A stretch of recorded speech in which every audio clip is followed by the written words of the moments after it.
Salve, salve, torcida lusitana, sejam todos muito bem-vindos a mais um vídeo aqui do NetLusa, no qual a gente vai falar um pouquinho de Copa Paulista. Não, ainda não é a data que vai começar, nem o conselho técnico, nada disso. A gente está apurando essa informação, mas no caso é um pouco sobre como essa Copa Paulista deve ser a mais difícil em relação à parte financeira para os clubes. Então, galera, se você quiser receber este e outros vídeos da nossa querida Portuguesa, não esqueça de se inscrever, ativar o sininho da notificação e fazer parte da família NetLusa você também. Agora, antes de começarmos, editor, roda a vinheta!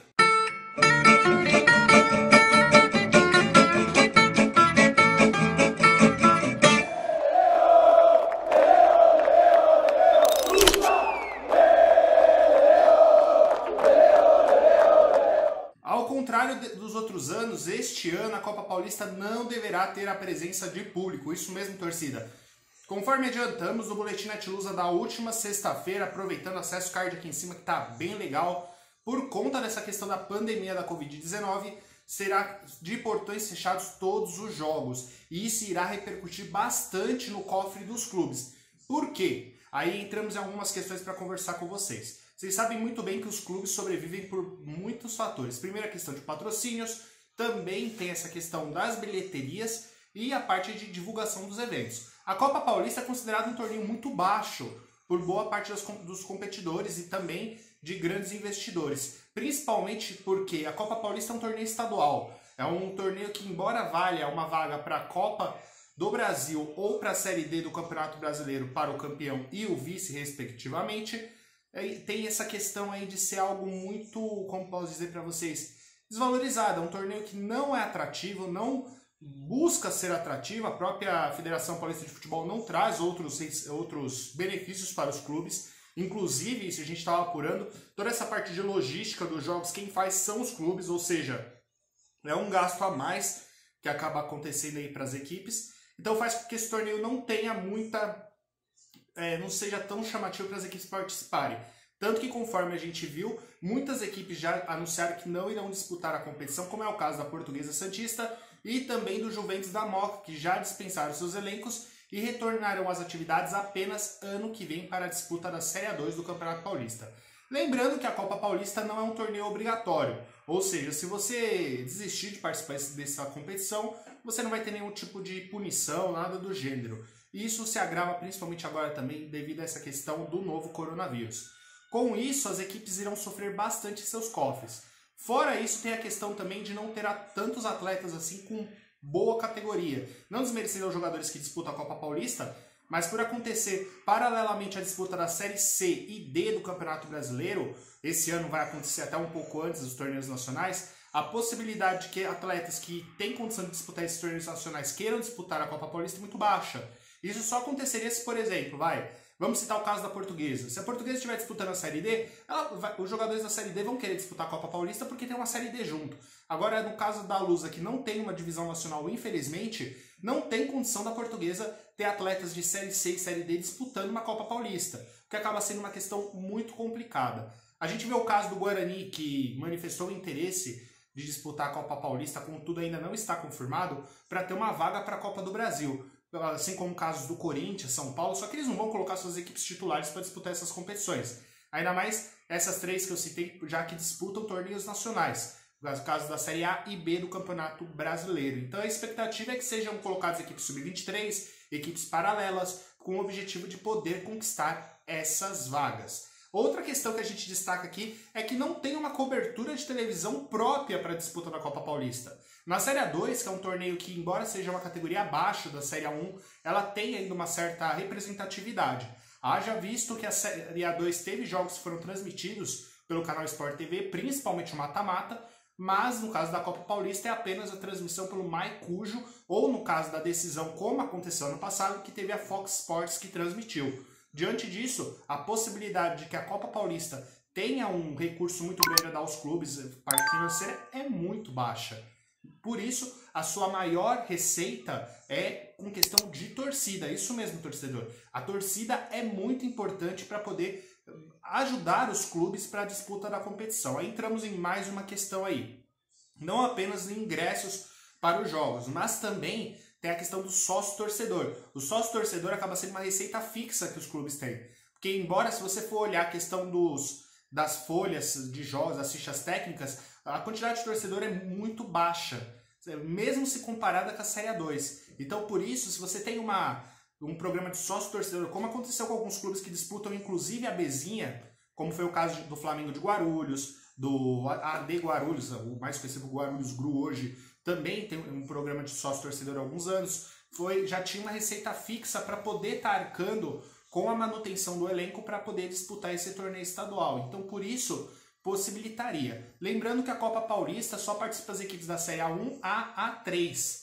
A Série B não participa, e ainda é por meio de convite. Tem equipes da Série A3 que não participam do torneio normalmente. A gente viu casos do próprio Flamengo de Guarulhos, que eu estou citando aqui para vocês. Muitos anos ele optou por não participar, ou por essa questão aí de ranking de Série A1, Série A2 e Série A3, não pôde participar. Então, é um torneio muito desvalorizado e que esse ano ainda, por conta dessa questão do coronavírus, está diminuindo cada vez mais o número de competidores. Aí a gente entra numa questão aqui. Pô, Cris, você então está dizendo que tem que voltar a torcida para os estádios? Não. O que eu estou dizendo é que as torcidas são essenciais para a manutenção do elenco e para poder ajudar na parte financeira. Agora vamos falar um pouquinho de Portuguesa. No caso da Portuguesa, a Portuguesa hoje tem o sócio-torcedor como sua principal fonte de renda para poder bancar o elenco e também ajudar na manutenção do clube.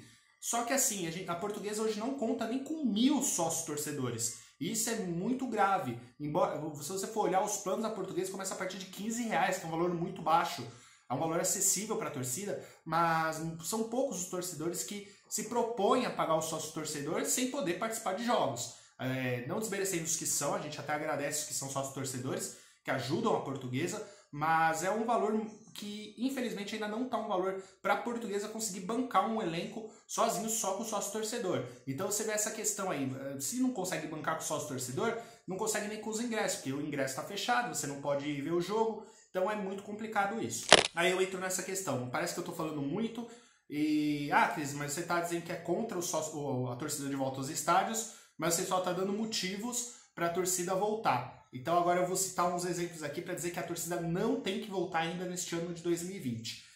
Apenas no estado de São Paulo, esses são dados colhidos, tá, pelos órgãos de saúde do estado, apenas no estado de São Paulo foram mais de 970 mil casos do novo Covid-19 e mais de 35 mil mortos. Esses são os números até a divulgação deste vídeo, dia 27 de setembro de 2020. Estamos quase chegando a 1 milhão de casos apenas aqui no estado de São Paulo, que é o centro econômico do país. Então você vê como é um caso muito complicado. E estados no qual a torcida foi liberada, mesmo que com um número reduzido, como foi o Rio de Janeiro e o Espírito Santo agora que vai liberar, teve um aumento no número de casos de Covid-19 envolto com personalidades do futebol. A gente vê o próprio Flamengo, que foi uma das equipes que mais pediu o retorno das torcidas e o retorno das competições. Teve um caso de 7 atletas do elenco do Flamengo que foram contaminados pelo novo coronavírus, inclusive o técnico Domenech Torrent, que também foi contaminado pela Covid-19. Então você vê que toda essa questão do coronavírus ainda é muito preocupante. Embora a gente está tendo essa flexibilização da quarentena, você não pode expor atletas ao risco. Fora isso, tem a questão dos exames de Covid. Um exame de Covid, se não me falha a memória, na última vez que a gente pesquisou, custava em volta de R$350 um exame. Tudo bem que a Portuguesa conseguiu fechar uma parceria boa com a Neobrax para poder estar disponibilizando esses exames para os jogadores e funcionários. Contudo, não é todo o clube que tem condições de bancar isso.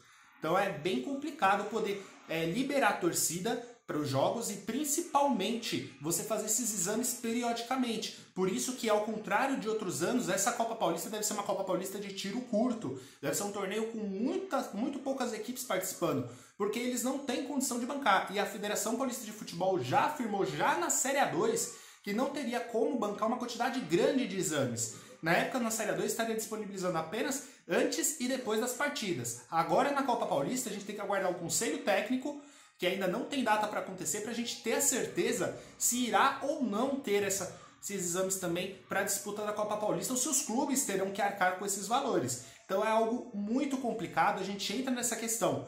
Essa Copa Paulista não vai ser fácil. Eu acredito que essa vai ser a mais difícil dos últimos anos. E não digo pela qualidade das equipes. Infelizmente, essa vai ser a mais difícil dos últimos anos por relação à parte financeira que os clubes irão passar. E a Portuguesa principalmente. Portuguesa essa que sofre com dívidas financeiras, recentemente conseguiu parar esses bloqueios aí por 60 dias das contas do clube. Se você quiser acompanhar, acompanha o card aqui em cima que a gente fala mais sobre essa decisão do TRT de São Paulo. Mas, mesmo assim, a Portuguesa ainda está com valores muito baixos para poder recuperar. E mesmo parando esses bloqueios, tem muito dinheiro que foi bloqueado. Tem cotas de televisão de outros anos, tem cotas de premiação, cotas de torneios como a Série A2 do Campeonato Paulista, a Série A1 ainda de 2015 que foi bloqueada, participações na Série B, C e D do Campeonato Brasileiro, Copa do Brasil que a Portuguesa já chegou a disputar. Então você vê que infelizmente a Portuguesa está passando por uma situação muito complicada. Não estou aqui para dizer que não, a Portuguesa não tem que disputar. Não, eu acredito que a Lusa tem que disputar para ir mantendo um trabalho e mantendo um projeto para poder disputar a Série A2 do Campeonato Paulista e subir. Porém, é o que eu falo, torcedor, esse ano vai ser muito difícil. Para isso, a torcida tem que apoiar o clube. E apoiar se tornando sócio torcedor do clube, adquirindo os produtos licenciados, que são coisas muito importantes para a Portuguesa poder crescer. Porque, assim como no início a Portuguesa precisou da sua torcida para poder crescer, esse ano precisa. Mas não fazendo, vamos fazer uma vaquinha. Não, compre produtos, seja sócio torcedor. Dê uma renda fixa para a Portuguesa. Porque você dando essa renda fixa para o clube, a possibilidade de que a Portuguesa consiga ter uma receita aí em caixa e consiga ir desenvolvendo seu trabalho, pode ir crescendo. Como o próprio técnico Fernando Marchiori falou em um dos nossos últimos Net-Lusa Debate, a Portuguesa trabalhou na Série A2 com uma renda de Bzinha. A gente foi pesquisar isso e realmente era uma renda até menor que a Série B do Campeonato Paulista, que equivale à 4ª divisão. E eles conseguiram uma classificação para a disputa da Série A2, para o mata-mata da Série A2. E isso é algo que é muito louvável. Então, para esse trabalho continuar, a Portuguesa precisa de um caixa, precisa de um fluxo, e a gente precisa ir desenvolvendo isso junto com o clube. E para isso, é como eu disse, vire sócio-torcedor, ajude a ultrapassar essa meta de 1000 sócios-torcedores, que é algo muito importante, e adquira os produtos licenciados do clube. Além de você consumir Portuguesa. Consumir Portuguesa está aqui vendo um vídeo meu, e ver os vídeos da TV Lusa, tá acompanhando a Lusa. Isso aí ajuda bastante para que os próprios parceiros do clube olhem e falem, pô, esse time aí tem bastante torcedor acompanhando, eu vou investir nesse time. E ir crescendo. Não só a Lusa, mas todos os outros clubes é a mesma receita. Então, torcida, tô aqui apenas com esse vídeo para repassar para vocês que essa Copa Paulista, tô falando demais sobre isso, mas é verdade. A Copa Paulista promete ser muito difícil, mas a gente, todo mundo unido, consegue fazer com que o clube volte a crescer. É um projeto de formiguinha.